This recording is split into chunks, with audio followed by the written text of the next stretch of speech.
서방님, 이 밥이 끝장이라 해도 배는 든든히 채우고 가렵니다. 첫날 밤 뚱보 신부가 수상한 양념이 발린 산적을 우적우적 씹어넘겼습니다. 문구멍 밖에서 며느리가 바닥에 고꾸라지기만 기다리던 시어머니의 손가락이 파르르 떨렸지요. 호랑이 아가리에 제 발로 들어온 이 바보 같은 여인은 대체 어떻게 이 살벌한 집안을 통째로 뒤집어 놓은 것일까요? 돌쇠만담 옛날 이야기를 찾아주셔서 고맙습니다. 구독과 좋아요는 축복입니다. 그럼 이야기 시작하겠습니다. 문풍지가 찢어질 듯 울어대는 한겨울 밤이었습니다. 냉기가 훅훅 뿜어져 나오는 최참판대 간채의 구석방. 새신랑 칠성은 방구석에 등을 기댄 채 사시나무 떨듯 떨고 있었습니다. 창백하게 질린 그의 시선이 닿은 곳은 방 한가운데 덩그러니 놓인 붉은 오칠상이었지요. 그 위에는 고추장 양념이 붉게 발린 큼지막한 고기 산적과 찰랑거리는 맑은 술 한 사발이 놓여 있었습니다. 먹지 마시오. 칠성의 입술이 달달 떨렸습니다. 그 술을 입에 대시면 큰일 나오. 말끝이 바스락거리는 마른 낙엽처럼 허무하게 부서졌습니다. 앞서 이 방에 들어왔던 3명의 신부가 모두 저상을 받고 다음 날이면 흔적도 없이 사라졌으니까요. 칠성은 제 어미인 노마님의 끔찍하고 잔혹한 살이를 알면서도 심하게 절뚝이는 제 다리로는 아무것도 막을 수 없다는 짐작에 영혼마저 짓눌려 있었습니다. 방 안에는 숨막히는 정적만이 감돌았습니다. 바깥에서는 갯바람이 앙상한 나뭇가지를 후려치는 소리만 스산하게 울려 퍼졌지요. 그런데 말입니다. 방 안을 가득 채우고도 남을 만큼 거대한 체구의 새 신부, 꽃순이 반응이 영 엉뚱했습니다. 그녀는 공포에 질리기는커녕 둥글고 두툼한 턱살을 접으며 해맑게 웃어 보였습니다. 아따 서방님, 죽더라도 속은 든든해야 저승길 가서도 안 헤매지요. 백가죽이 등에 붙게 생겼는디 독이 대수간디요. 꽃수는 제 몸집만한 진보다리를 주섬주섬 풀었습니다. 그 안에서 나온 것은 화려한 폐물도 고운 명주 수건도 아니었습니다. 수없이 바닥을 긁어댄 탓에 테두리가 반질반질하게 달아빠진 묵직한 노숟가락. 그 무거운 노숟가락에는 기막힌 사연이 배어 있었습니다. 시간을 거슬러 꽃순이 15살 되던 해 늦가을이었습니다. 이웃마을 최고 부잣집이었던 친정마당 한가운데서 아비가 얼굴을 울그락불그락하며 곰방대를 내리쳤습니다. 저 미련한 곰탱이 같은 녀석, 백구레가 홀쭉해질 때까지 밥주걱을 당장 뺏어라. 하인들이 꽃순을 질질 끌고 가 뒤뜰 헛간에 밀어넣고는 쾅 무거운 널빤지 문이 닫히고 굵은 자물쇠가 채워지는 소리가 서늘하게 울렸습니다. 캄캄한 헛간 안 코를 찌르는 퀴퀴한 곰팡 내 속에서 어린 꽃순은 울지 않았습니다. 배가 고팠을 뿐입니다. 그녀는 어둠 속을 더듬어 바닥에나 뒹구는 썩은 곡식 나달들과 쥐들이 파먹다 버린 쉰내 나는 무청 쪼가리를 주워 먹었습니다. 돌멩이가 씹히고 입안이 다 헐어도 삼켰습니다. 그때 치마폭에 숨겨 들어갔던 저 무거운 노숟가락 하나로 흙바닥을 박박 긁으며 짐승처럼 버겨냈지요. 그 지독한 감금 생활이 웬만한 독초나 썩은 음식은 거뜬히 소화해내는 괴물 같은 강철위장을 만들어낸 셈이었습니다. 결국 살을 빼기는커녕 도끼만 잔뜩 오른 딸을 감당 못한 부모는 막대한 지참금을 얹어 며느리들이 줄줄이 죽어나간다는 이 흉흉한 최참판댁에 딸을 치워버리고 만 것입니다. 잘 묶었구먼요. 꽃순이 그 묵직한 노숟가락을 척 집어들었습니다. 벌건 양념이 떡칠된 산적 하나를 통째로 입에 밀어 넣었지요. 우적우적 질긴 고기가 그녀의 두툼한 턱 관절 아래서 형체도 없이 으깨졌습니다. 이어서 싸늘하게 식은 술을 사발째 들어 올렸습니다. 꿀꺽꿀꺽 거대한 목젖이 출렁이자 단숨에 사발이 바닥을 드러냈습니다.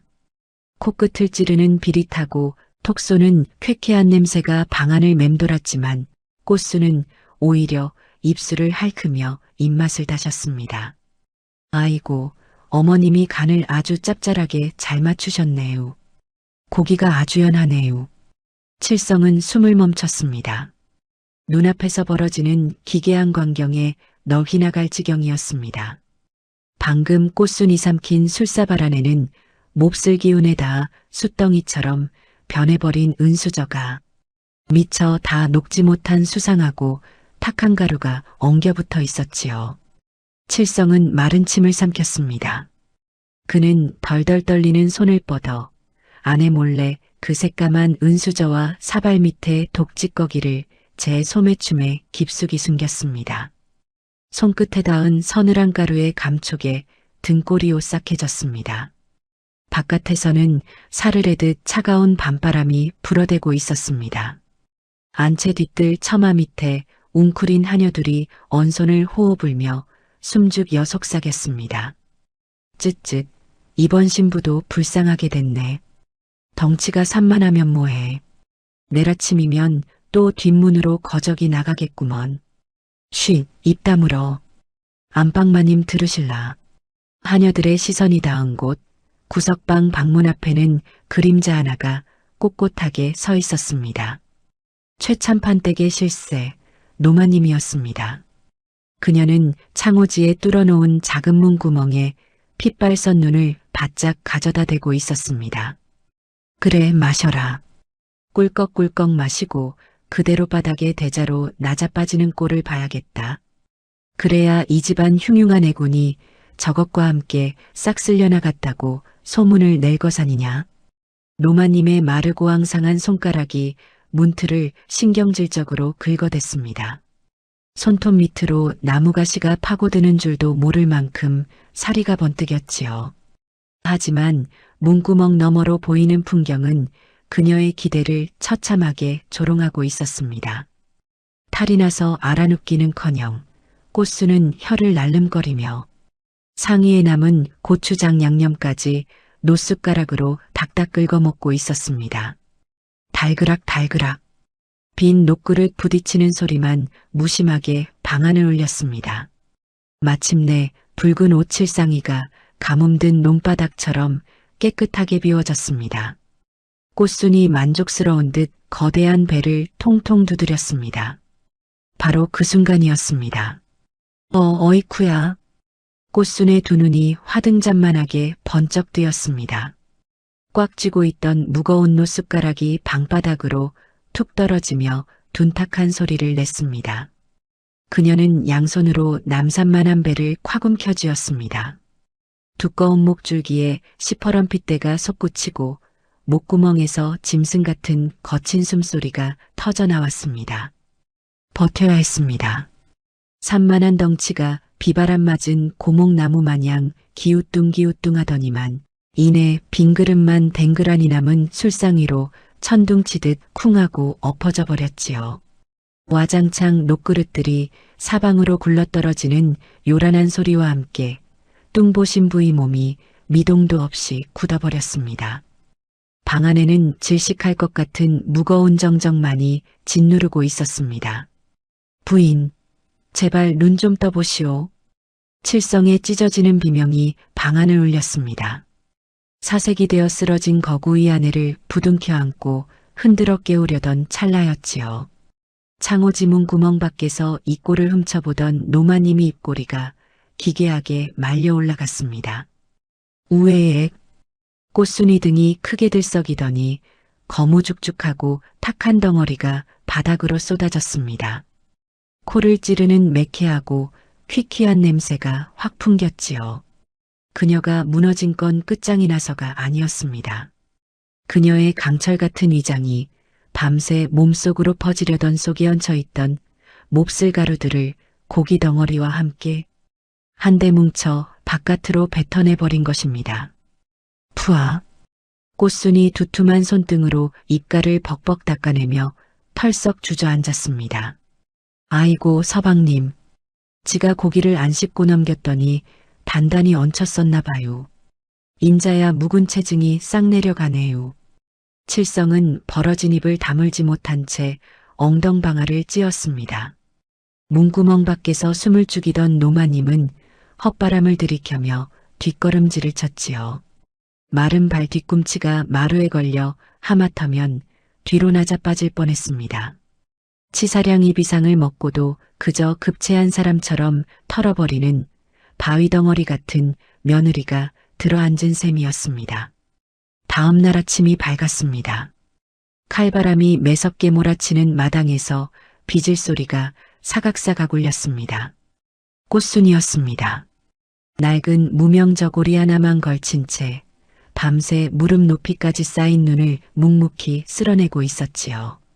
입김이 장작불연기처럼 허옇게 뿜어져 나왔지만 빗자루를 쥔 그녀의 묵직한 동작엔 거침이 없었습니다.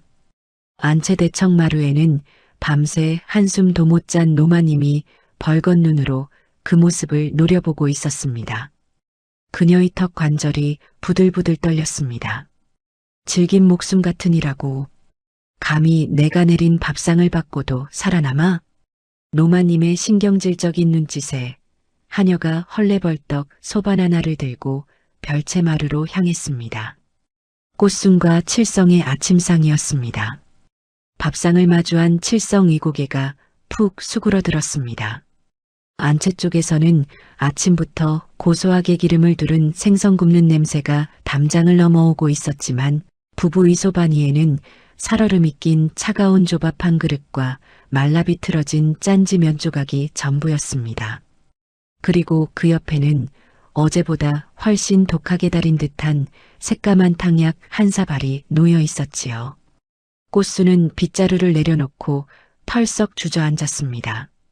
그녀는 진보다리에서 투박하고 끝이 뭉툭한 노숟가락을 꺼냈습니다. 어머니가 며느리 살찔까봐 찬밥을 주셨네요. 잘 묶었구먼요.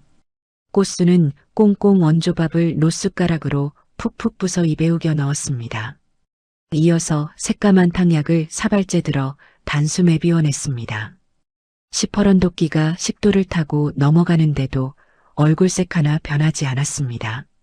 잠시 후 다시 빗자루를 쥔 꽃순이 이마에 굵은 땀방울이 맺히기 시작했습니다. 찬바람을 타고 날아오는 그녀의 땀 냄새에서 지독하게 쓰고 비릿한 약초 냄새가 훅훅 풍겨왔습니다. 엄청난 체력과 맷집으로 몸속에 들어온 맹독을 땀으로 밀어내고 있었던 겁니다. 마당 한 구석 기둥 뒤에서 칠성이 그 모든 광경을 지켜보고 있었습니다. 독을 삼키고도 눈밭을 쓰는 아내의 우직한 뒷모습을 보며 칠성은 손으로 얼굴을 문질렀습니다. 그 억센 뒷모습이 평생을 비겁하게 도망치며 살아온 자신의 과거를 자꾸만 헤집어 놓았으니까요. 칠성은 태어날 때부터 한쪽 다리가 비틀려 있었습니다. 명문가 이수치라며 아비인 참판 영감은 그를 벌레 보듯 외면했고 칠성을 낳은 친모는 도끼 품은 본처 이구박에 시달리다 결국 시름시름 앓다 억울하게 눈을 감았지요. 칠성이 5살 되던 해 늦은 봄이었습니다. 친모의 상여가 대문을 채 나서기도 전이었습니다. 억센장 정들이 짐승 울음소리를 내는 어린 칠성을 붙잡아 데려간 곳은 햇빛 한 줌 들지 않는 뒷방 별채였습니다. 마님께서 나오지 말라 하셨습니다요. 쾅! 두꺼운 나무 문이 닫히고 짐승을 가둘 때 나쓰는 육중한 쇠덩이 자물쇠가 채워졌습니다. 철컥! 그 서늘한 쇳소리가 어린 칠성 이고막을 찢었습니다. 캄캄한 어둠 속 냉기가 올라오는 방바닥에 엎드린 아이는 제 주먹에서 피가 나도록 문풍지를 긁으며 어미를 불렀습니다. 하지만 아무도 돌아보지 않았습니다. 그날 이후 칠성은 죽은 듯이 숨죽여 살았습니다. 노마님의 심기를 건드리지 않으려 방구석에 틀어박혀 낡은 의서와 약초책만 미친 듯이 파고들었지요. 앞선 신부들이 수상한 병으로 실려나갈 때마다 이불을 뒤집어 쓰고 귀를 막았던 무력한 사내. 그게 칠성이었습니다. 하지만 치명적 인맹독을 뒤집어 쓰고도 묵묵히 제자리를 버텨내는 아내를 보자 칠성의 텅 빈 가슴 밑바닥에서 뜨거운 불길이 치밀어 올랐습니다. 더 이상 이빨 빠진 개처럼 숨어 있을 수 없었습니다. 칠성은 절뚝이는 다리를 이끌고 하인들의 눈을 피해 부엌 뒷문으로 숨어들었습니다.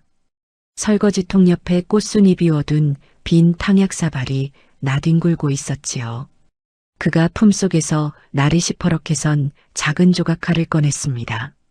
친모가 세상을 뜨기 전 짐승 같은 집 구석에서 내 몸은 내가 지키라며 유일하게 남겨주었던 유품이었습니다. 사각사각. 칠성은 날카로운 칼끝으로 탕약사 발밑바닥에 눌러붙은 허연 찌꺼기들을 꼼꼼하게 긁어냈습니다. 어젯밤 챙겨둔 새까마는 수저와 함께 기름종이에 단단히 싸서 가슴팍에 깊숙이 숨겼습니다. 늘 초점 없이 바닥만 향하던 그의 흐리멍덩한 눈빛에 시퍼런 날이 서고 있었습니다. 쿵! 마당 쪽에서 둔탁한 소리가 들렸습니다. 칠성이 어깨가 움찔했습니다. 마당 한가운데 눈을 쓸던 꽃순이 손에서 빗자루가 빠지더니 그녀의 몸이 그대로 앞으로 무너졌습니다. 늘 붉은 기운이 돌던 그녀의 뺨이 백지장처럼 질려 있었지요. 꽃순은 얼어붙은 흙바닥을 긁으며 제 가슴팍을 옥죄듯 움켜쥐었습니다. 금방이라도 숨이 멎을 듯 목구멍에서 쇳소리 같아져 나오고 있었습니다. 둔탁한 파여름에 여운이 가시기도 전이었습니다. 칠성이 툇마루를 뛰어내려 바닥을 기다시피 아내에게 다가갔습니다. 부인, 정신 좀 차려보시오. 꽃순이 목 안에서 거친 숨소리가 터져 나왔습니다. 칠성이 떨리는 손으로 그녀의 등을 받쳐 올리려던 찰나 꽃순이 몸이 순간 팽팽하게 긴장했습니다. 푸. 그녀의 입술 사이로 뜨거운 김과 독한 약초 냄새가 한꺼번에 새어나왔습니다. 겨우내 얼어붙었던 마당의 공기가 일순간 후끈 달아오를 정도였지요. 몸속에 퍼진 독한 기운이 거세졌지만 꽃순의 억센 몸은 그 기운을 땀과 열로 버텨내고 있었습니다. 아따, 어머니가 주신 약이 어찌나 진한지 오장육부가 다 뜨끈해지네요. 꽃순이 이마에 맺힌 누런 땀방울을 소매로 닦아내며 훌훌 털고 일어났습니다. 안채마루에서 이 광경을 지켜보던 노마님 미옥비녀가 파르르 떨렸습니다. 아무리 독한 수를 써도 끄떡없는 며느리가 안채를 흔들고 있었습니다. 그렇게 살얼음판 같던 겨울이 지나고 어느덧 찬바람이 서늘하게 옷깃을 파고드는 늦가을이 되었습니다. 지난 1년 가까운 세월 동안 노마님은 탕약 과반찬에 온갖 독한 수를 써보냈습니다. 하지만 꽃수는 번번이 속에 찬 탁한 기운을 개워내거나 땀으로 버텨냈습니다. 새 판을 꾸리려면 이 며느리가 하루빨리 사라져야 한다고 노마님은 여겼습니다. 바위처럼 끄떡없으니 노마님이 속은 새까맣게 타들어갔지요. 결국 그녀는 몹쓸 탕약에 쓰는 돈마저 아깝다며 계략을 바꿨습니다. 저 밥버러지 같은 것, 산만한 덩치가 반쪽이 되어도 버티나 보자. 당장 별채로 들어가는 쌀배급을 끊고 곳간에 이중 자물쇠를 단단히 채워라. 그날부로 칠성과 꽃순이 밥상에는 지독한 가뭄이 찾아왔습니다. 해질녘 안채에서는 참기름을 잔뜩 발라 굽는 고기 냄새가 고소하게 담장을 넘어왔습니다. 하지만 별채 토방에 덩그러니 놓인 소바니에는 이가 나간 뚝배기 하나가 전부였습니다. 가까이 다가가기도 전에 시큼하게 쉬어버린 냄새가 코를 찔렀습니다. 허연 보리 주기로 곰팡이가 피어 말라 비틀어진 무청시래기 몇 개가 초라하게 떠 있었지요. 짐승에게나 던져줄 법한 구정물이었습니다. 칠성은 차마 숟가락을 들지 못하고 고개를 푹 숙였습니다. 맹독을 마셔주는 아내에게 이런 끔찍한 밥상밖에 내어줄 수 없는 자신의 처지가 짐승보다 못하게 느껴졌습니다. 부인, 내일은 내 어떻게든 산에 가서 칡뿌리라도 캐오리다. 이것은 도저히 사람이 먹을. 아이고 서방님도 참. 꽃순이 진보다리에서 그 묵직하고 뭉툭한 노숟가락을 첫 꺼내 들었습니다.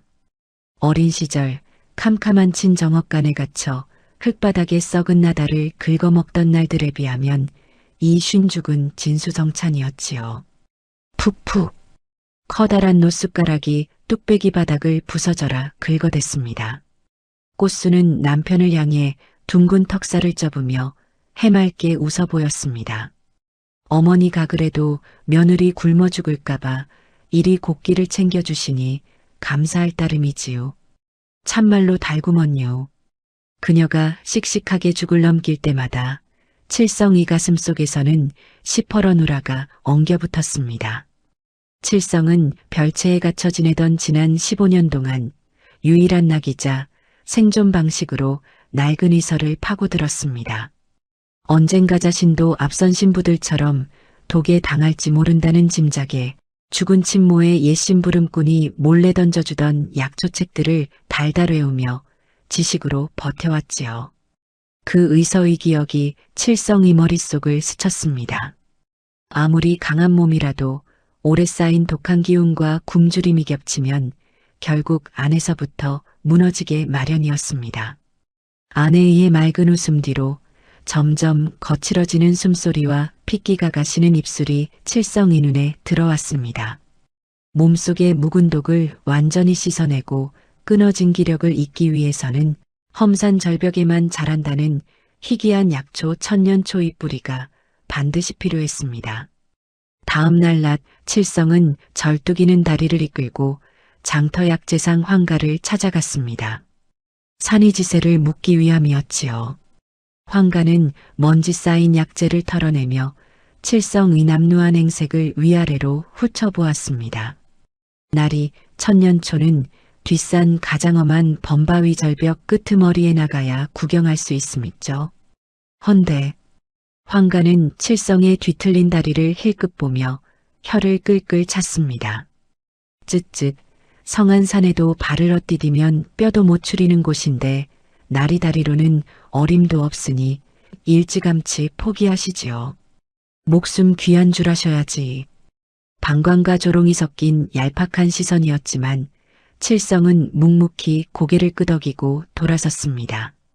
아내가 벼랑 끝에 몰렸는데 제 한 몸 아끼는 일이 무슨 소용이겠습니까? 사방이 쥐죽은 듯 고요해진 야심한 밤이었습니다. 칠성은 품속에 낡은 조각 하나만 단단히 챙긴 채 달빛조차 흐릿한 뒷산으로 향했습니다. 가파른 산길은 성안 두 다리로 걷기에도 벅찼습니다. 돌부리에 채일 때마다 정강이는 성안대가 없었고 바짓단은 금세 축축해졌습니다. 하지만 그는 입술을 꽉 깨물고 바위 틈을 기어 올랐습니다. 어둠 속에서 코끝을 찌르는 쌉싸름한 냄새가 났습니다. 범바위 절벽 끝자락이었습니다. 위태롭게 뻗어나온 굽은 소나무 뿌리 근처 차가운 산바람을 맞으며 잎이 붉은 약초 하나가 파르르 떨고 있었습니다. 의서에서 보았던 천년초가 분명했습니다. 칠성은 바닥에 바짝 엎드린 채 흙먼지를 뒤집어 쓰고 절벽 가장자리로 조심스레 기어갔습니다. 천길랑 떨어지 밑에서는 시커먼 어둠이 당장이라도 집어삼킬 듯 입을 쫙 벌리고 있었지요. 그가 떨리는 손을 뻗어 천년초의 줄기를 쥐려는 찰나였습니다. 부지직 칠성이 몸을 지탱하고 있던 절벽 끝자락의 썩은 흙바닥이 무거운 하중을 이기지 못하고 속절없이 무너져 내렸습니다. 으앗! 단발마의 신비명과 함께 칠성의 몸이 허공으로 쑥 꺼졌습니다. 칠흑 같은 어둠 속으로 추락하던 그의 두 손이 허공을 휘젓다 튀어나온 소나무 뿌리를 가까스로 움켜쥐었습니다. 바들바들 떨리는 손가락 사이로 거친 나무 껍질이 파고들었습니다. 발 아래로는 끝을 알 수 없는 낭떠러지, 그 위태로운 허공에 매달린 서자의 거친 숨소리만이 밤바람에 흩어지고 있었습니다. 발 아래는 칠흑 같은 천길낭떠러지, 뻗어나온 소나무 뿌리를 움켜쥔 칠성의 소나기는 거친 껍질에 다해져 있었습니다. 그는 이를 꽉 물었습니다. 여기서 손을 놓치면 산 아래 별채에서 버티는 안에도 더는 희망이 없었습니다. 칠성은 입에 물고 있던 조각칼을 빼들고 눈앞이 단단한 절벽 흙벽에 사납게 찍어 넣었습니다. 콱, 콱. 손끝이 찢어질 듯 아프고 어깨가 뽑혀나갈 듯 했습니다. 평생 방구석에 갇혀 지냈던 마른 체구에 성취하는 다리로는 버텨내기 힘든 무게였지요. 하지만 그는 칼자루를 지렛대 삼아 짐승처럼 절벽을 기어 올랐습니다. 숨이 턱끝까지 차오르고 온몸이 흙투성이가 되어서야 간신히 평지에 몸을 뉘을 수 있었습니다. 살았습니다. 새벽 이슬을 맞으며 칠성이 품에 안고 돌아온 천년초. 그 붉고 쌉싸름한 뿌리를 다려 마신 꽃수는 온종일 식은 땀을 쏟아내고는 몸에 밴 독한 기운을 씻어내다 털어냈습니다.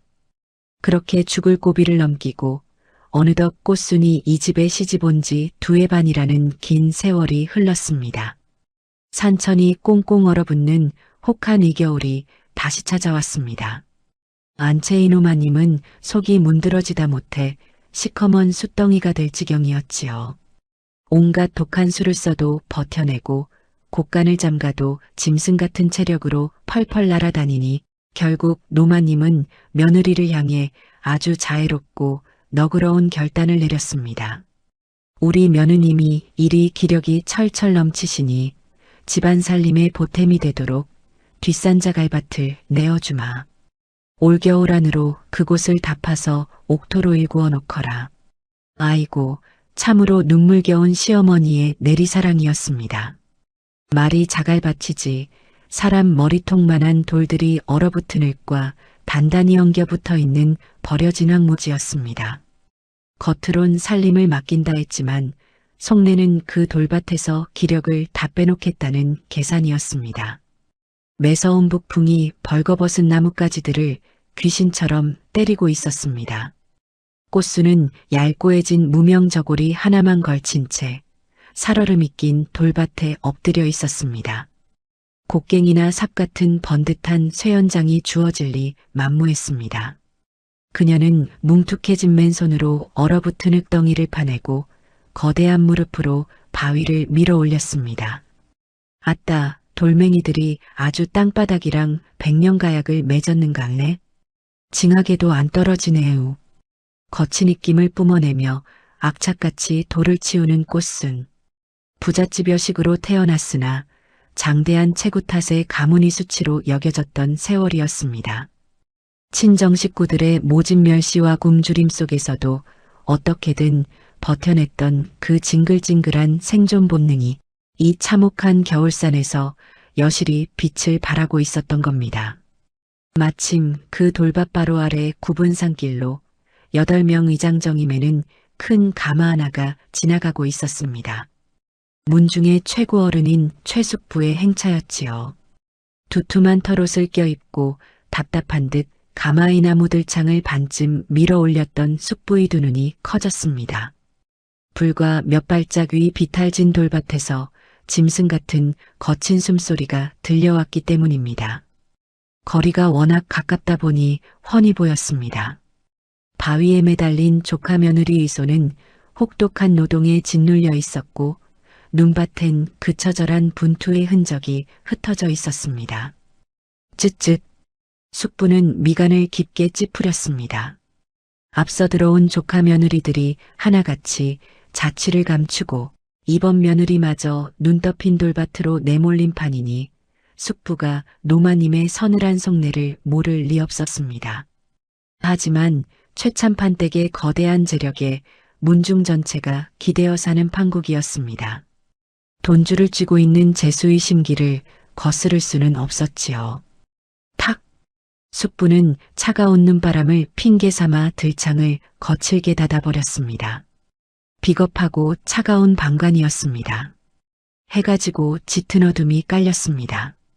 뼈마디가 쑤시는 꽃순이 앓는 소리를 내며 토방에 쓰러지듯 잠이 들면 그때부터는 칠성의 시간이 시작되었습니다. 아내가 깊이 잠든 것을 확인한 그는 얇은 소문만 걸친 채 절뚝이는 다리를 이끌고 그 살얼음 낀 돌밭으로 기어 올라갔습니다. 달빛 한 줌 없는 캄캄한 밭 한가운데서 칠성은 품속에 작은 조각칼을 꺼내 들었습니다. 친모가 남겨준 늘 제 가슴을 찍히던 그 칼이었습니다. 사각, 사각. 내일 아내의 손이 닿을 억센 칡뿌리와 얼어붙은 나무 밑동들을 조각칼로 하나하나 금을 내고 잘라두기 시작했습니다. 나무 조각이나 깎던 작은 칼로 그 두꺼운 뿌리를 끊어내려니 톱질을 하는 것과 같았지요. 손가락 마디마다 찬기운이 파고들고 소나기가 뒤틀려와도 그는 한 번도 멈춰서지 않았습니다. 다음날 꽃순이 조금이라도 쉽게 뿌리를 뽑아낼 수 있도록 칠성은 밤새도록 언땅을 기어다녔습니다. 다음날 아침이었습니다. 돌밭 한 구석에 작은 장작불이 피어올랐습니다. 칠성이 밤새 칼집을 내어둔 덕분에 꽃순이 한결 수월하게 캐낸 굵은 칡 뿌리들이 불길 속에서 타닥타닥 구워지고 있었지요.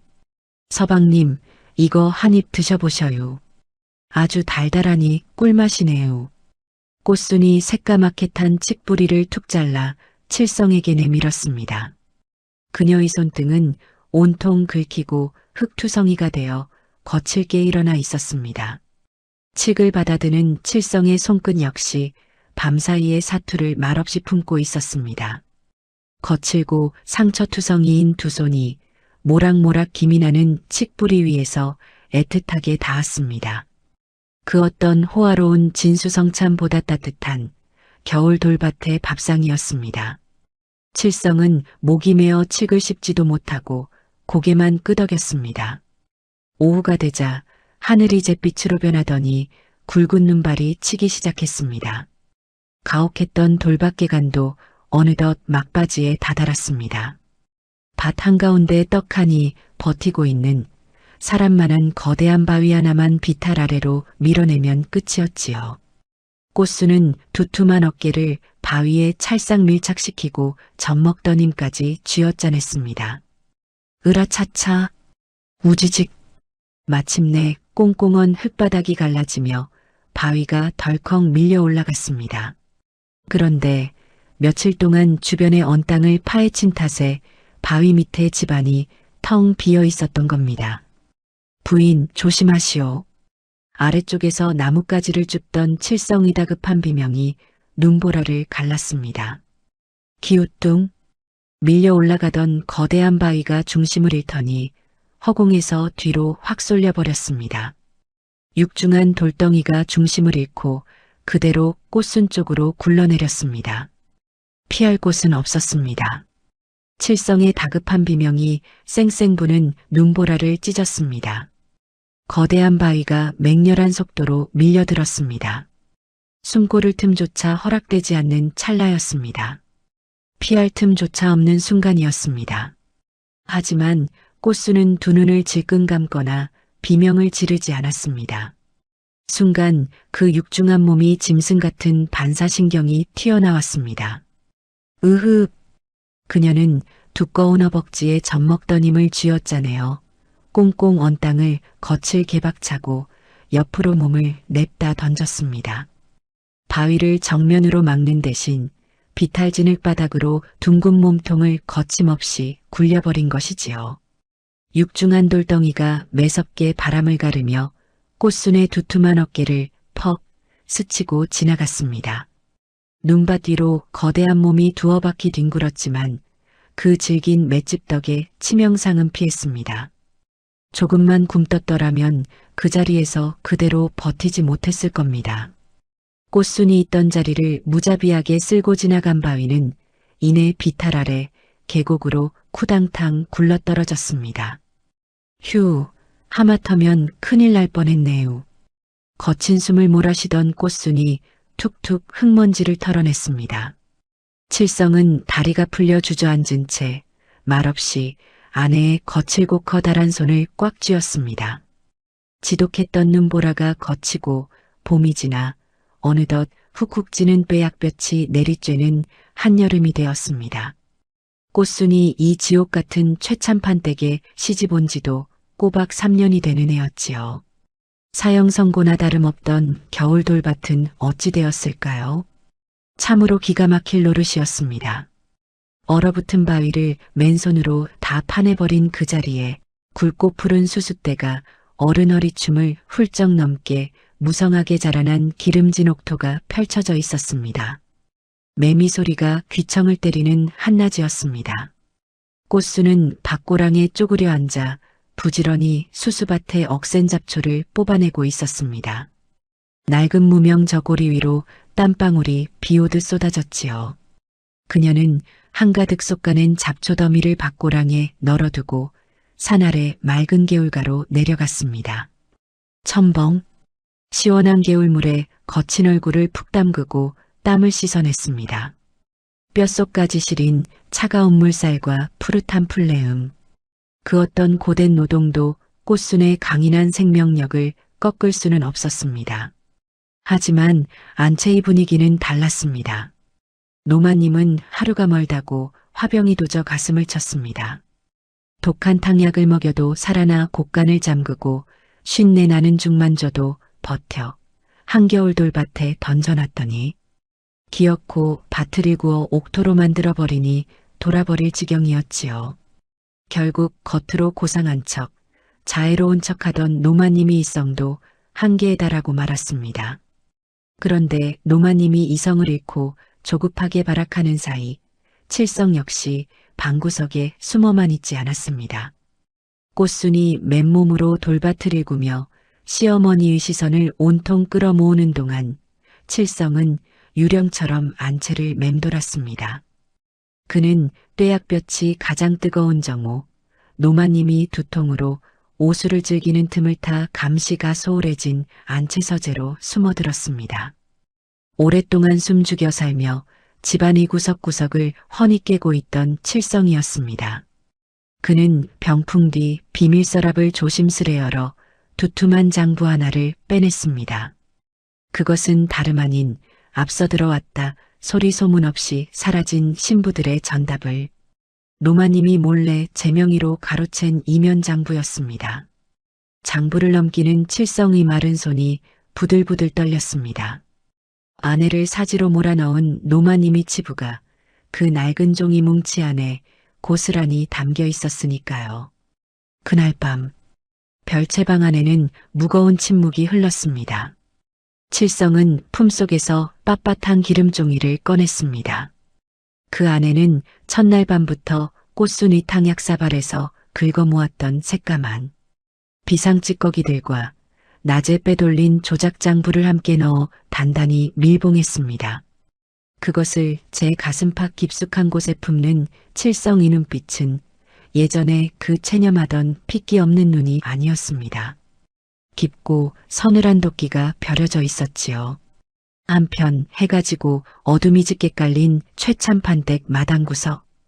안채 심부름을 도맡아 하던 몸종 분기가 부엌 뒷문틈으로 밖을 엿보다가 사시나무 떨듯 몸을 웅크렸습니다. 아이고, 마님이 기어코 사다를 내시려나 보다. 분기의 눈동자에 붉은 불빛이 일렁거렸습니다. 돈으로 매수된 험상궂은 왈패 10여 명이 마당에 모여들고 있었습니다. 그들의 손에는 횃불과 묵직한 몽둥이가 쥐어져 있었지요. 하인들은 그 섬뜩한 살기에 압도되어 누구 하나 나서럼들을 내지 못했습니다. 그저 제 목숨 하나 부지하려 방문을 걸어 잠그고 이불을 뒤집었을 뿐이었습니다. 지독하게 외롭고 차가운 방관이 밤이었습니다. 타닥 타다닥 별채를 둘러싼 횃불들이 창호지위로 기괴한 그림자를 만들어냈습니다. 타는 냄새가 문틈 사이로 은근히 번져왔습니다. 방 안에서 해진 옷을 꿰매던 꽃순이 코를 킁킁거리며 고개를 들었습니다. 칠성 역시 가슴팍에 기름종이를 꽉 움켜쥔 채 문 쪽을 노려보았습니다. 이 밤중에 무슨 잔치를 한대요? 밖이 아주 훤하네요. 꽃순이 짐짓 해맑은 소리를 하며 몸을 일으키려던 순간이었습니다. 당장 문을 열어라. 마당을 쩌렁쩌렁 울리는 노마님 이쇳소리. 독한 탕약도 굶주림도 혹독한 노동도 통하지 않자 마침내 가장 거칠고 노골적인 방법을 꺼내든 것이었습니다. 방문을 부수고 들어올 듯 험악한 장정들의 그림자가 별채의 얇은 문사리로 빈틈없이 일렁거리고 있었습니다. 쾅! 얇은 문짝이 거칠게 무너지며 횃불 불빛이 방 안으로 밀려 들어왔습니다. 비좁은 별채 방 안은 순식간에 아수라장이 되었습니다. 장정 대여섯 명이 밧줄을 들고 위협적으로 몰려들었지요. 그 거대한 체구와 맷집이라면 이깟장정 서너쯤은 어깨치기 한 번으로 튕겨낼 수 있었습니다. 하지만 꽃수는 주먹 한 번 뻗지 않았습니다. 행여나 장정들의 난동에 절뚝이는 남편. 칠성이 다칠세라 그 거대한 등판으로 남편을 둥글게 감싸 안고 쏟아지는 위협을 등을 내주며 감장해냈던 것이지요. 은혜도 모르는 발칙한 것. 감히 내 금비녀를 훔쳐? 노마님은 방바닥에 미리 준비해둔 화려한 금비녀를 툭 던져놓고는 서늘하게 코웃음을 쳤습니다. 변명할 기회조차 주어지지 않았습니다. 부부는 밧줄에 꽁꽁 묶인 채 숨막히는 열기가 후국 뿜어져 나오는 마당 구석 캄캄한 엇간에 내동댕이 쳐졌습니다. 사흘 뒤 떼약볕이 정수리를 찌르는 한낮이었습니다. 물 한 모금 허락되지 않는 혹독한 시간이었습니다. 지붕의 낡은 기와 틈새로 쏟아지는 열기에 헛간하는 가마솥속처럼 펄펄 끓었지요. 바싹 타들어가는 갈증 속에서도 꽃수는 제 두툼한 어깨를 내어주어 남편이 기대 쉴 수 있게 했습니다. 부인 나 때문에 당신이 이 험한 꼴을 당하는구려. 칠성이 갈라진 입술을 달싹이며 자책하자 꽃순이 빙긋 웃었습니다. 아따 서방님도 참. 떼약볕에서 밥 매는 것보단 이 짝이 훨씬 시원하고 편안하구먼요. 걱정일랑 꽉 붙들어 매셔요. 그녀의 속 깊은 어풍에 칠성은 가슴이 미어질 듯 아팠습니다. 그는 제 가슴팍에 숨겨둔 빳빳한 기름종이를 꾹 눌러보았습니다. 아직 무기는 남아 있었습니다. 버텨야 했습니다. 이윽고 헛간문이 거칠게 열리고 꽃순이 안채마당 한가운데로 끌려 나왔습니다. 매미조차 더위에 지쳐 울음을 멈춘 고요한 한낮이었습니다. 대청 마루그늘 아래에는 문중어른인 최숙부가 팔짱을 낀 채 심기가 불편한 얼굴로 앉아 있었고 마당 구석에는 겁에 질린 아인들이 숨죽여 서 있었지요. 사흘을 굶은 꽃순의 낡은 무명 저고리는 흙투성이가 되었지만 그녀의 두꺼운 턱선만은 짐승처럼 꼿꼿했습니다. 저 지독한 것을 당장 멍석에 말하라. 대청마루 위 노마님의 쇳소리가 떨어졌습니다. 장정들이 그녀를 붙잡아 멍석 위로 밀어눕히고 김밥 말듯 둘둘 말기 시작했습니다. 굵고 거친 동아줄이 멍석을 빈틈없이 올감했지요. 숨이 턱 막히는 압박감 속에서도 멍석 틈새로 뻗어나온 꽃순의 시선은 오직 한 곳을 향해 있었습니다. 포승줄에 묶여 마당 한 구석에 무릎 꿇린 남편 칠성이었지요. 대청마루에 비스듬히 앉은 노마님은 화려한 앞죽선으로 부채질을 하며 그 꼴을 싸늘하게 내려다보았습니다. 나 역시 이 숨막히는 기와 집에서 살아남으려 숱한 그림자들을 지워내고 밟아온 자리다. 저 굴러들어온 미련한 것 하나 더 솎아낸다고 티나 날까? 쳐라. 퍼. 가혹한 매질이 이어지는 동안 마당에는 마른 흙먼지가 부연 연기처럼 피어올라 시야를 흐렸지요. 눈으로 담기 어려운 상황이었지만 노골적인 끔찍함은 보이지 않았지만 타격이 가해질 때마다 움찔거리는 거대한 멍석의 요동과 틈새로 새어나오는 억눌린 신음소리만으로도 그 고통의 무게가 고스란히 전해졌습니다. 그 무자비한 광경을 마루 끝에서 지켜보던 최숙부. 처음에는 혀를 차며 애써 고개를 돌리려 했습니다. 가문에 돈줄을 쥔 재수의 심기를 거슬러 봤자 제 밥그릇만 깨질 뿐이었으니까요. 하지만 숙부의 시선이 멍석 틈새로 새어나온 꽃순의 맑은 눈동자에 닿은 순간 심장이 쿵하고 내려앉았습니다. 짐승도 저리 맞으면 살려달라 울부짖건을 조카 며느리는 극한의 고통 속에서도 오직 제 서방을 향해 난 괜찮다는 듯 다정한 눈길을 보내고 있었던 겁니다. 그 미련할 정도로 우직한 헌신. 숙부의 뒷짐진 두 손이 덜덜 떨리기 시작했습니다.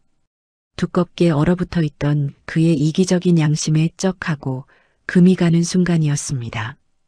그만 때리시오. 포승줄에 묶여있던 칠성의 눈이 붉게 뒤집혔습니다. 그는 짐승처럼 몸부림치며 제 손목을 묶은 거친 밧줄을 이빨로 미친 듯이 물어뜯었습니다. 입술이 터져도 그는 멈추지 않았습니다. 투둑. 기어코 느슨해진 틈으로 상처투성이가 된 칠성이 제품 속으로 손을 찔러 넣었습니다.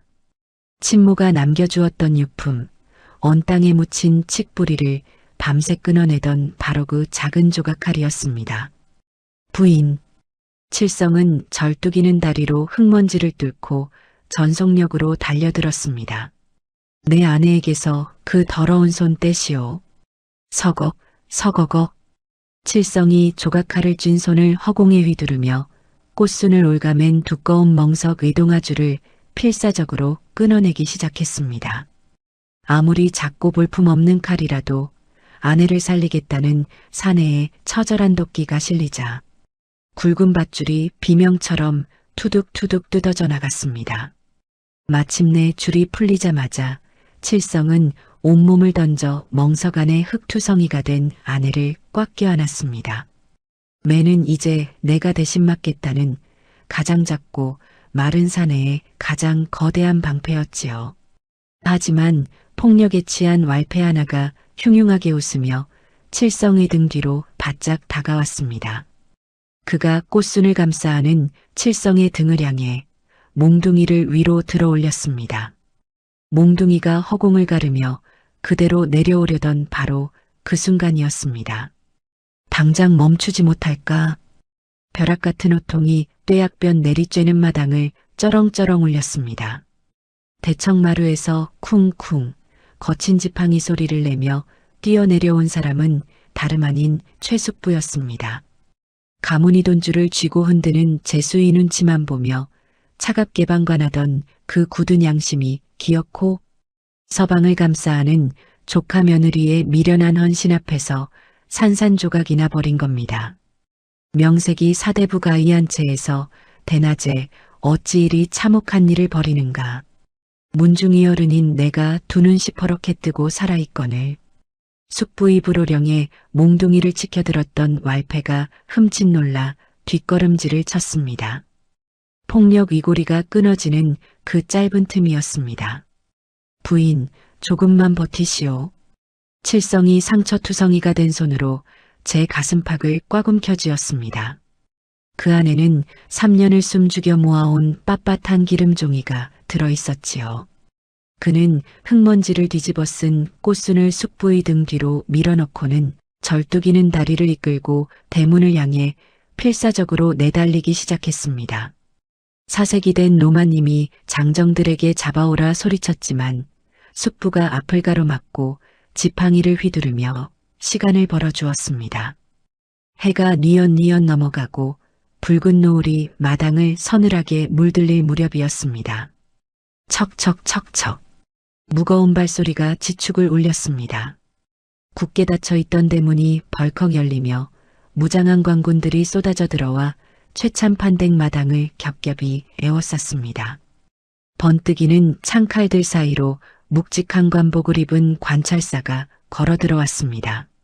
숨이 턱끝까지 차오른 칠성이 그 옆에 서 있었지요. 이 집안의 억울한 죽음과 해괴한 도둑질이 끊이지 않는다 하여 내 친히 진상을 알아보러 왔느니라. 관찰사의 호령에 대청마루에 꼿꼿이 앉아있던 노마님이 얼굴에서 핏기가 싹 가셨습니다. 칠성이 절뚝이며 관찰사 앞으로 나아갔습니다. 그가 품속에서 꺼낸 기름종이를 조심스레 펼치자 구경하던 하인들 사이에서 헉하는 짧은 비명이 터져나왔습니다. 기름종이 위에는 검게 변한 은수저 한 벌과 탕약의 남은 흔적들이 고스란히 놓여 있었습니다. 앞서 이 집 문턱을 넘었다가 원통하게 쓰러져간 가엾은 여인들처럼 지금 부인마저 저 끔찍한 수단으로 내치려 한 것입니다. 증거가 여기 있습니다요. 절박하게 터져나온 칠성이 고발. 하지만 노마님은 덜덜 떨리는 손을 감추며 꽥소리를 질렀습니다. 이 배은망덕한 자식 같으니 감히 계집을 감싸며 어미를 모함한단 말이냐. 발악이었습니다. 어떻게든 오리발을 내밀어 빠져나가려는 수작이었지요. 칠성은 말없이 기름종이 아래쪽에 겹쳐두었던 두툼한 책자 하나를 꺼내어 관찰사에게 바쳤습니다. 서재 비밀서랍에서 빼돌렸던 이면장부였습니다. 억울하게 희생된 여인들의 지참금과 전답을 어머니 명의로 몰래 빼돌려 축제한 치부가 그 안에 낱낱이 적혀 있사옵니다. 장부를 넘겨보던 관찰사의 미간이 무섭게 일그러졌습니다. 문서에 찍힌 붉은 도장과 거래 내역은 가엾은 이들의 삶을 짓밟고 그 재물을 탐욕스럽게 착복한 빼도박도 못할 끔찍한 물증이었습니다. 노마님의 화려한 합죽선이 마루 밑으로 툭 떨어졌습니다. 독약도 굶주림도 심지어 몽둥이질마저도 견뎌낸 꽃순의 미련한 버팀이 결국 이 철옹성 같은 안채의 숨통을 명확히 끊어낸 셈이지요. 바깥에서는 까마귀 떼가 스산하게 우는 소리만 들려왔습니다. 바로 그때였습니다. 마당 구석에 납작 엎드려 숨만 쉬고 있던 안채 몸종 분기가 벌떡 일어났습니다. 저 장부 내용이 다 맞구먼요. 사시나무 떨듯 떨면서도 분기의 두 눈엔 눈물이 그렁그렁하게 맺혀 있었습니다. 제가 다 똑똑히 봤으시오. 마님께서 밤마다 앞서 오신 며느님들 탕약에다 저기 저 수상한 가루를 몰래 섞어 먹였구먼요. 제 목숨을 걸고 증언할 수 있으시오. 그 한마디가 도화선이 되었습니다. 노마님의 서슬퍼렁 권력에 짓눌려 수년을 벙어리처럼 살았던 밑바닥 하인들이 일제히 무릎을 꿇고 통곡하며 목소리를 터뜨렸습니다. 멀쩡하던 밭을 뺏겼다. 부당한 일을 겪었다며 본물 터지듯 쏟아지는 자발적인 고발이 마당을 가득 채웠습니다. 방관의 장벽이 완전히 허물어지는 가장 뜨겁고 벅찬 역전의 순간이었습니다. 모든 죄상이 백일하에 드러났습니다. 저 악독한 여인을 당장 오라를 지워 끌어내라. 광군의 창끝이 자신을 향해 좁혀오자 이성을 잃은 노마님의 얼굴이 백지장처럼 하얗게 질려버렸습니다. 그녀는 벌벌 떨리는 손으로 제 화려한 비단치 마폭을 부여잡더니 미친 사람처럼 대청마루를 뛰어내려 어두운 부엌 뒷문을 향해 전속력으로 도주하기 시작했습니다. 하지만 그 발악은 단 몇 발짝을 넘기지 못했습니다. 직! 거추장스럽게 끌리던 화려한 비단치 마폭에 제 발이 단단히 엉키면서 노마님은 마당 흙바닥 위로 볼품없이 처박히고 말았습니다. 입술이 엄하게 상한 채 흙먼지를 뒤집어 쓴 채 어떻게든 부엌 뒷문 쪽으로 허둥지둥 기어가려던 찰나였지요. 아이고 마님, 어딜 가시오. 죗값을 치르셔야지요. 도주로를 가로막고 선 것은 칠성이나 광군이 아니었습니다. 그간 쥐죽은 듯 엎드려 노마님의 탕약 심부름을 하고 모진 이를 견뎌왔던 하인들이 우르르 달려들어 겹겹이 사람벽을 친 것입니다.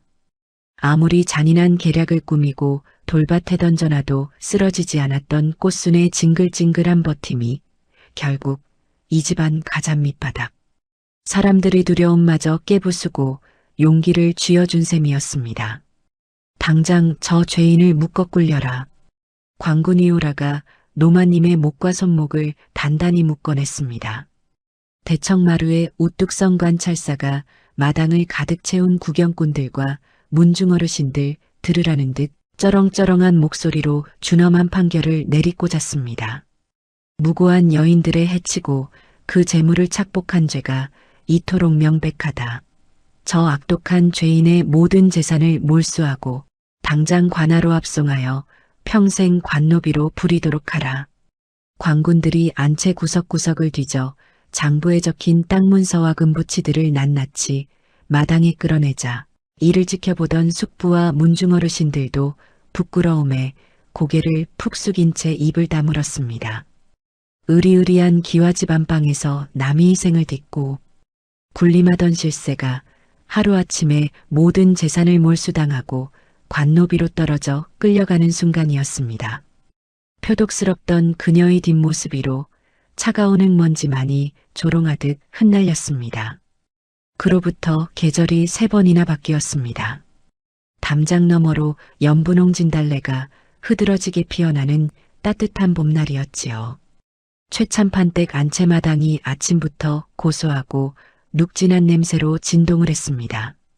노마님 시절에는 언감생심 구경도 못하던 거대한 무쇠 가마솥 3개가 마당 한가운데 걸려 펄펄 끓고 있었지요. 그 앞에는 꽃순이 소매를 걷어붙이고 서 있었습니다. 이제 그녀의 거대한 몸에는 낡고해진 무명저고리 대신 정갈하게 윤이 나는 명주적삼이 걸쳐져 있었지만 친정집의 모진 굶주림 속에서 악착같이 버텨내며 다져진 그 억센 체력과 밥인심만큼은 어딜 가지 않았습니다. 아따, 뼈다귀가 아주 야들야들하게 잘 고아졌네요. 다들 체면 차리지 말고 빈 그릇 이리들 내미셔요. 꽃순이 재팔뚝만한 주걱으로 뽀얀 사골 국물과 두툼한 고깃덩어리를 푹푹 퍼서 줄을 선 하인들의 뚝배기에 넘치도록 듬뿍듬뿍 담아주고 있었습니다. 생쌀이나 옛다하고 던져주던 뻔한 양반가의 인심이 아니었습니다. 기나긴 겨울을 함께 버텨낸 집안 식구들을 위해 안방마님이 직접 땀을 뻘뻘 흘리며 끓여낸 왁자지껄하고 뜨끈한 잔치판이었지요. 대청마루 한 구석에는 지난 멍석마리 때 끝까지 방관하다 마지막에야 지팡이를 들고 나섰던 문중어른 최숙부가 헛기침을 하며 서성이고 있었습니다. 예전 같으면 양반 체면에 청것들이 끓인 고깃국이라며 호통을 쳤겠지만 지금은 염치 없는 얼굴로 빈사발을 만지작거릴 뿐이었지요. 꽃수는 사람 좋은 웃음을 지으며 다가가 살점이 가장 튼실하게 붙은 왕갈비 하나를 그의 사발에 턱 얹어주었습니다. 재속을 썩이던 이기적인 방관자까지 따뜻한 밥 한 끼로 넉넉하게 품어버리는 진짜 안방마님의 여유였습니다. 하인들의 얼굴에도 두려움이 그늘이 완전히 걷히고 진심에서 우러나오는 배부른 웃음꽃이 피어났습니다. 해가 중천에 떴을 무렵 안채에 탁 트인 대청마루에 널찍한 교자상이 들어왔습니다. 지난 3년 반의 모진 세월 동안 이 부부가 받아온 밥상들을 생각해 보십시오. 첫날 밤 노마님이 내렸던 살기 어린 첫날 밤 상차림, 캄캄한 별채 흙바닥에서 삼켜야 했던 시큼하고 신 보리죽 뚝배기, 그리고 혹한에 얼어붙은 돌밭에서 상처투성이가 된 두 손으로 나눠 먹던 시커먼 칡뿌리가 전부였지요. 하지만 오늘 마주한 밥상은 달랐습니다. 김이 모락모락 나는 새하얀 쌀밥이 사바리로 고봉처럼 수북하게 쌓여 있었습니다. 그 옆으로는 참기름 냄새가 고소하게 풍기는 봄동 무침, 그리고 짭조름한 간장 양념이 속까지 푹 뺀 두툼한 고기 반찬이 한가득 놓여 있었지요. 칠성이 다리를 절뚝이며 다가와 꽃순이 맞은편에 앉았습니다. 그의 얼굴에는 예전에 그 창백하고 무기력한 그림자가 단 한 점도 남아있지 않았습니다. 칠성이 젓가락을 들어 제일 크고 부드러운 고기 한 점을 집어 아내의 쌀밥 위에 슬쩍 밀어 올려주었습니다. 부인, 어서 드시오. 그 모진 세월을 버티고 이 집을 살려낸 건 다 부인 덕이요. 칠성의 손끝에는 한겨울밤 아내를 위해 얼어붙은 칡뿌리를 썰어내다 베인 조각 칼상처가 아직 옅은 흉터로 남아 있었습니다. 그 흉터를 바라보던 꽃순이 코끝이 시큰해졌습니다. 그녀는 품속에서 그 낡고 거대한 나무 숟가락을 첫 꺼내 들었습니다. 꽃순이 하얀 쌀밥과 칠성이 얹어준 고기를 산더미처럼 푹 떠서 입안 가득 밀어 넣었습니다. 우적우적 씹을수록 달큰하고 구수한 밥물이 목구멍을 타고 따뜻하게 넘어갔습니다. 3년을 짓눌렀던 억울함과 서러움이 그 따뜻한 밥 한 술에 눈 녹듯 씻겨 내려가는 듯 했지요. 아따, 서방님이 얹어주신 고기라 그런지 아주 밥맛이 꿀맛이네요. 꽃순의 해맑고 구수한 웃음소리가 훈훈한 봄바람을 타고 담장 너머까지 시원하게 퍼져나갔습니다. 기나긴 겨울을 맨몸으로 견뎌낸 부부의 따뜻한 밥상 위로 마침내 진짜 봄 햇살이 눈부시게 쏟아지고 있었습니다. 오늘 이야기는 여기까지입니다. 여러분께서 매일 마주하시는 밥상에도 늘 따뜻하고 구수한 봄 햇살이 가득하시기를 바라겠습니다. 고맙습니다.